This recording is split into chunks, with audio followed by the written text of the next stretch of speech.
Hello, this is chapter 2 of the book Happirian Culture. In chapter 1, we talked about who a Happirian is, what he or she needs to do to practice being a Happirian, somebody who's happy all the time and is able to transmit that happiness to people around them. And also, the happiness is not dependent on the circumstances or situation you find yourself. So, moving on, we have to talk about knowing who you really are. This is a major part of being a Happirian. So I'll read as usual and then also explain what we have. Now it says, do you really know who you are? I truly doubt if the response is in the affirmative. I say this with all sense of certainty because of my observations and my many conversations with different individuals over the years. The truth is that people are unsure of their true identities these days.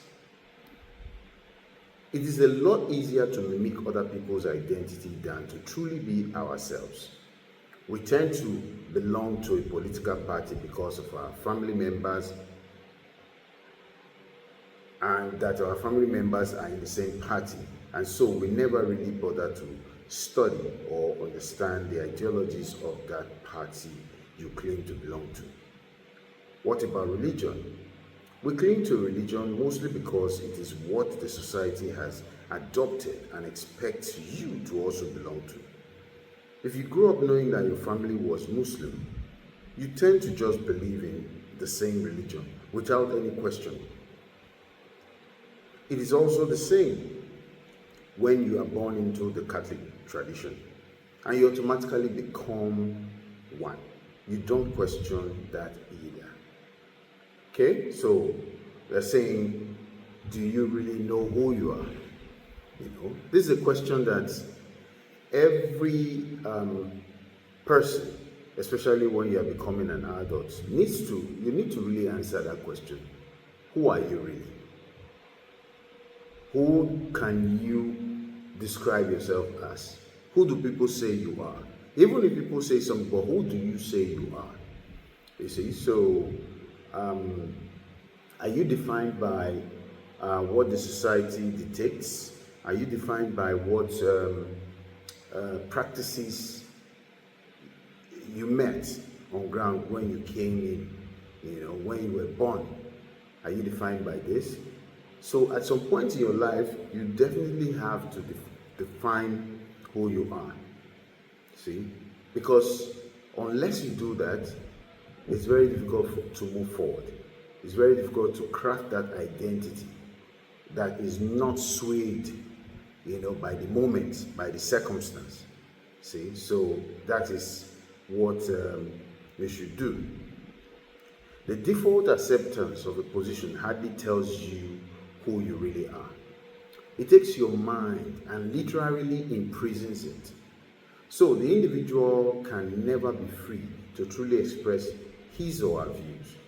Most times, they go about in public painting a picture of someone who is happy, while deep down, they really aren't. Since they are conscious of the unquestioning circumstance they find themselves.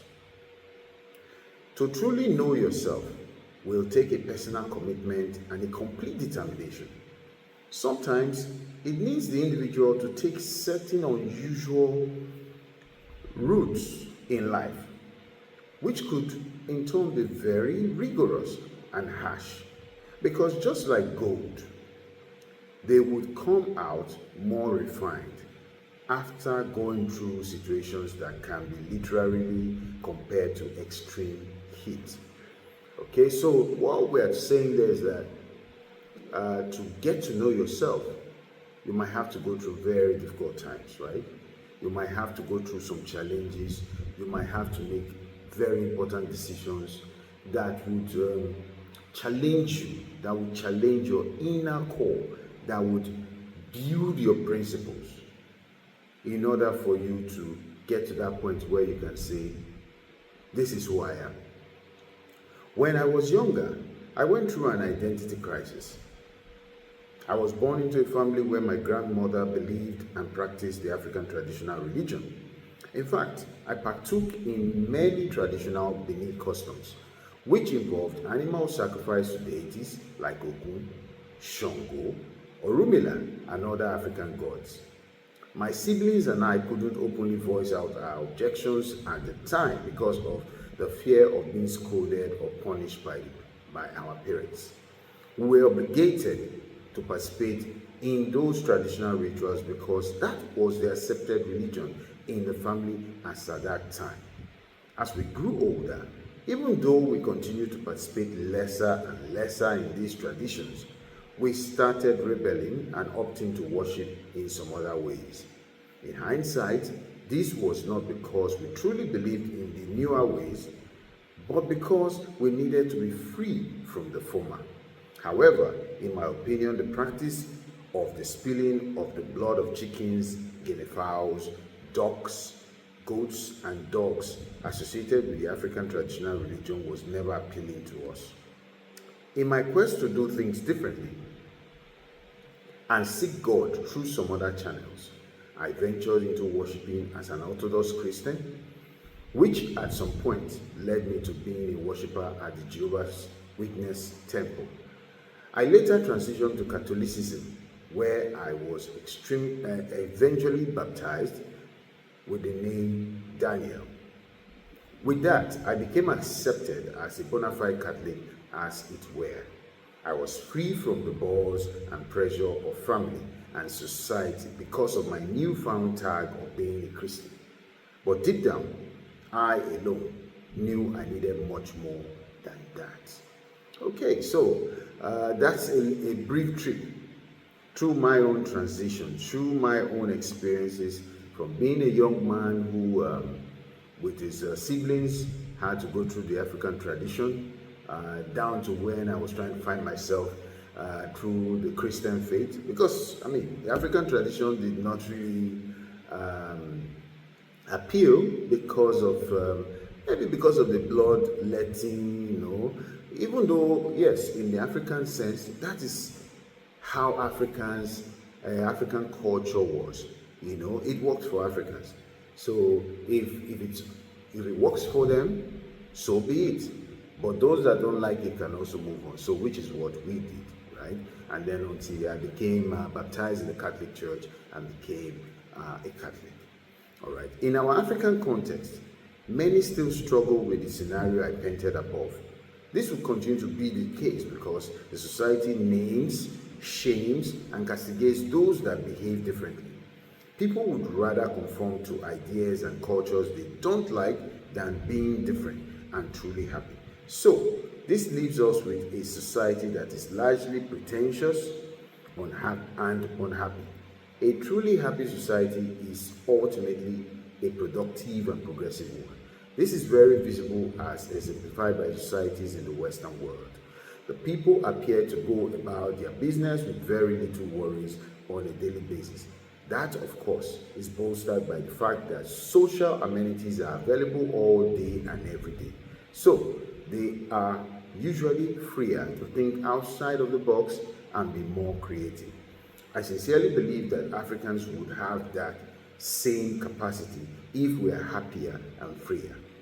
Okay, so like we just mentioned, Africans are usually not free enough, because of our value system to choose what we want, and until we do that, we will not see that freedom of getting things done, freedom of expression, freedom to actually make progress the way it should be. Today, we see many political leaders often linking the state to the church, Christianity, or the mosque, Islam. In a civilized society, these two entities must always be separate. So, When the highest ranking citizen of your country in Africa associates his or herself with, say, Christianity, then the followers are implicitly obliged to do same. Otherwise, they are perceived as the opposition and rebels. They will be mostly excluded from the so-called goodies of the African-style democracy. The people are tied to this matrix of conformism, which only complicates the stunts the progress of the African nations. When a society is largely conformist in their collective attitude, we never can truly call a spade or call a leader to order when they do wrong. Yes, we are seeing this today. People tend to follow the leader, as they say. The leader does something everybody follows in a very sycophantic way. This is not right. For real leadership, to be progressive, to be productive, you cannot make people conformist. You must lead by example, lead by the law for things to go right. But we are not seeing that in Africa today. You can think, you would see that, yes, this is what is going on. If a leader is a Christian or a Muslim in a country like Nigeria, you see that every other person who stands to benefit from that leader would do exactly what that leader is doing. This is absolutely wrong. That leader can be in your family, your community, your school, your state, your ministry, your church, or in government. There is no way we can point out the anomalies when we ourselves are already compromised. A recent case would be when the pastor of a large Nigerian church slapped a little girl in the presence of his large congregation in his church, and quite sadly, there was no outrage or condemnation of the pastor's actions. Yeah, because the pastor is the all and all, is the ultimate. So he slapped this child, but there was no outrage.